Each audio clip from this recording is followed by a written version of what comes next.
సంక్షేమ పథకాలు అమలు చేయాలి అని రాష్ట్ర ప్రభుత్వం చేస్తున్న సర్వే అనంతరం గ్రామ సభలు రసబసగా మారుతున్నాయి. బుధవారం వికారాబాద్ నియోజకవర్గం కోట్పల్లి మండల పరిధిలోని కార్యంపూర్ గ్రామంలో గ్రామ సభలో గందరగోళ పరిస్థితులు ఏర్పడ్డాయి.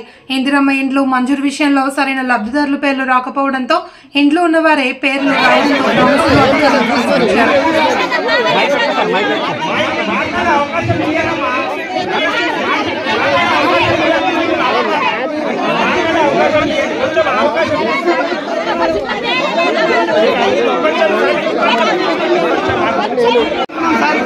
ఏం రాదా భూమి రాదు, ఇల్లు రాదు, ఏం రాదు, అన్ని వాళ్ళని ఉడకమ్మని